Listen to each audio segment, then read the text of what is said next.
Hello friends, good morning. সবাই কেমন আছো? আশা করি সবাই খুব ভালো আছো। আমিও খুব ভালো আছি। তো আজকের ব্লগে সবাইকে স্বাগত জানিয়ে আজকের ব্লগটি আমি শুরু করছি। তো চলো সকাল থেকে ব্লগটা দেখতে থাকো। তো এই যে সকালে আমার সব কাজবাজ হয়ে গেছে, আমি চা বসিয়ে দিয়েছি আর চাটা খেয়ে নেব, তারপর স্নান করে রান্নাটা বসিয়ে দেবো। তো প্রচণ্ড গরম পড়েছে, কারণ সেই জন্য সকাল সকাল রান্না করতে হয়। আর ওইদিকে বাসন টাসনগুলো সব ধুয়ে আমি ওইদিকে রেখে দিয়েছি। আর এই যে চাটা আমার হয়ে গেছে, ঢেলে নিচ্ছি চাটা। আর মেয়ের জন্যে দুধ দুধ আর হরলিক্স। তারপর এই যে চাটা আমার ঢালা হয়ে গেছে। এবার চলো তাড়াতাড়ি করে স্নানটা করে রান্নাটা বসিয়ে দিই। তো এদিকে আমার ভাতটা অনেকক্ষণ আগে আমার সব কাজবাজ হয়ে রান্নাটা বসিয়ে দিয়েছি, ভাত হয়ে গেছে। আর এদিকে হচ্ছে ডাঁটা আলু বেগুন দিয়ে একটা তরকারি হচ্ছে, কুঁদরি ভাজা হচ্ছে, মাছের ঝাল হবে সর্ষে দিয়ে। আর এই যে সর্ষেটা বাটা হয়ে গেছে, ঝাল হবে। উফ কি গরম! সেটা আমি তোমাদের সাথে বলছি, এত গরম যে ওখানটা বসে থাকা যাচ্ছিল না। আর মেয়ে ওদিকে খেলছে। তারপর রান্না হয়ে গেলে আমি ওকে স্নান করাবো। আর জল এসছে, জল ধরতে হবে নিচে। তো এখন অনেক কাজ বাকি আছে আর প্রচণ্ড গরম, যেমন ঘেমে আমি স্নান করে যাচ্ছি, এত গরম পড়েছে। তো চলো তাড়াতাড়ি করে মেয়েকে চানটা করিয়ে দিয়ে ওকে ভাত খাইয়ে ঘুম পাড়াতে হবে। তাকে রান্নাটা তাড়াতাড়ি করে নিই। আর একটা পিমড়ে আমার এখানটাতে হাতটার উপরে ঘুরছে। তারপর এই যে রান্না বান্না করে আমি মেয়েকে খাইয়ে, মেয়ে ঘুমোচ্ছিল, মেয়ে উঠে গেছে। তো আমি এই যে একটু নেল পালিশ লাগাচ্ছিলাম, আজকে একটু বাইরে যাব ঘুরতে। তো এই যে আমি নেল পালিশ লাগাচ্ছিলাম বলে আমার মেয়েও নেল পালিশ লাগাচ্ছিল। তারপর আমি একটু নেল পালিশ লাগিয়ে নিচ্ছি। আর প্রচণ্ড মেঘ করেছে, যেতে পারবো কি পারবো না তার কোনো ঠিক নেই। অনেক আশা করেছিলাম যে যাবো ভেবেছিলাম। আর এই যে আমার মেয়ের বদমাইশি, আমি ক্যামেরাটা অন করলেও আমার সেইখানটায় বসে থাকবে।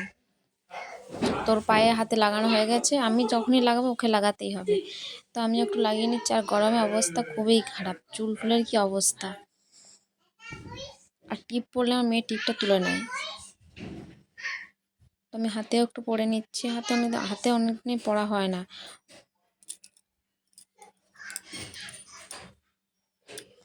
তো যেগুলো সব পরে নিই, তারপরে মেয়ের জামা বার করতে হবে আমার। আমি দেখি কি পরি, শাড়ি পরি, কিন্তু প্রচণ্ড গরম, শাড়ি পরার কোনো ইচ্ছে নেই। তো দেখি কি পরি, শাড়ি পরি না ড্রেস পরি। তো দুটোই বার করব, দেখি যেটা ভালো লাগবে সেটাই পরবো।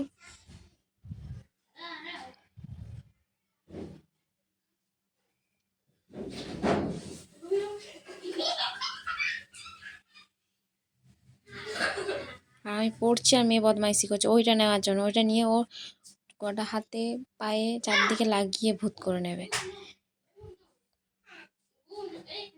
তো চলো, লাগানো হয়ে গেছে। এর মেয়ের বদমাইশিটা দেখো শুধু, দেখেছো? এই জন্য আমি ওকে দিতে চাই না। তারপরে এই যে আমি সব বার করে নিয়েছি, এই জামাটা বার করেছি মেয়ের জন্য, দুটো তিনটে জামা বার করেছি, কিন্তু প্রচণ্ড গরম তো ওই জন্য গেঞ্জিটাই পরাবো। আর আমিও শাড়ি বার করেছিলাম, কিন্তু শাড়িটা পরবো না, ভাবছি জামাটাই পরবো, কারণ প্রচণ্ড গরম। তো এগুলোই বার করেছি। ওর পাপার কিছু পাপার বার করাই আছে গেঞ্জি। ছেলেদের তো কিছু লাগে না, যা হোক বাইরে থাকলো সেটাও পরে, ওদের রেডি হতে তো সময় লাগে না, সময় তো মেয়েদেরই লাগে। তো আমার থেকে আমার মেয়ের সময় আরও বেশি লাগে। ওর জামা পছন্দ হয় না, চুল বেঁধে দিলে চুল বাঁধা পছন্দ হয় না, তো ওর বেশি ঝামেলা হয়। তো এই জন্যে ওর সময় বেশি লাগে। তো আমি এই যে বার করে নিয়েছি সব কিছু। আর মেয়েকে ভাবছিলাম মেয়েদের সব জামা পরাবো, কিন্তু না, এই লাল গেঞ্জিটার সাথে সাদা লেঙ্গিসটা পরাবো, আর সাদা গেঞ্জিটার সাথে লাল লেঙ্গিসটা পরাবো, এটাই ভেবেছি। আর এই যে পাউডার, আর ও তো লিপস্টিক লাগাবেই, আমার লিপস্টিক ওকে লাগাতে হবে। ওর নিজের লিপস্টিকও লাগাবে না, আমারটাই ওকে লাগাতে হবে। যেন লিপস্টিক, আইলাইনার, কাজল আর পাউডার। ওকে তো আর মেকআপ করাবো না, আমি নিজেও মেকআপ করি না, আমি ঠিকঠাক মেকআপ করতেই পারি না এখনও পর্যন্ত। আমি এই যে ড্রেসটা বার করে নিয়েছি, ড্রেসটা পরবো। আর একটু মেয়ে কাজলটা রেখে দিয়েছে, নাহলে আমি কাজল পরি না। আর একটু ক্রিম, একটু সিঁদুর, একটা টিপ, ব্যাস, এগুলো আর লিপস্টিক। তো এই যে জুতো বার করেছি, জুতো। আর মেয়ের জন্য জুতোগুলো বার করে নিচ্ছি, কারণ তখন এখন থেকে যদি না বার করি তখন যাওয়ার সময় খুব তাড়াহুড়ো পড়ে যায়। ওর পাপা তো চিৎকার করতে থাকে, দেরি হয়ে যাচ্ছে দেরি হয়ে যাচ্ছে, সেই জন্য আমি আগের থেকে সব কিছু রেডি করে রেখে দিই। আর তোমাদেরকে তো আসল জিনিসটাই দেখানো হয় না, আমরা কোথায় যাচ্ছি। তো আমরা যাচ্ছি সুপার সিঙ্গারে, যে অর্পিতা দাস আছে আমাদের বাঁকুড়ার, আমরা তাকে দেখতে যাচ্ছি। তার আজকে প্রোগ্রাম আছে, লাইভ শো আছে, তো ওখানেই যাচ্ছি।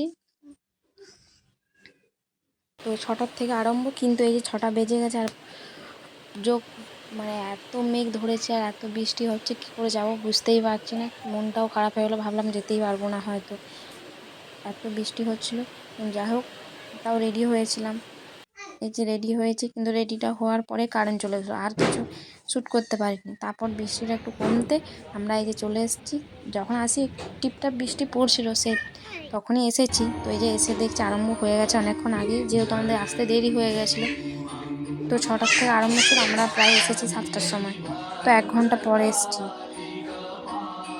তো এদিকে এসে দেখছি সব কিছু আরম্ভ হয়ে গেছে, অনেকক্ষণ ধরেই হচ্ছে।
संग्रामे स्वदेशस्य संघर्षे जीवनस्य च वयैव प्रेरिता मातरि उद्धारो वयमास्महे वसुनस्योद्यमं शक्तिं देहि रत्नानि चित्तयोः देहि ज्ञानं चरित्रं तु देवस्यैव मतौहिः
তো এই যে এখনও প্রোগ্রাম হচ্ছে, কিন্তু মেয়ে আর থাকতে চাইছে না, যেহেতু অনেকক্ষণ হয়ে গেছে, ওর খিদেও পেয়ে গেছে। তো ওই যে বৃষ্টি বলে রাখার পর বেরিয়ে যাচ্ছি, বাড়ি চলে যাচ্ছি। আর এই যে এখানে প্রোগ্রামটা হচ্ছে রবীন্দ্র ভবনে, বাঁকুড়ার রবীন্দ্র ভবন, সবাই তো জানেন। চলো ভিডিওটা এখানেই।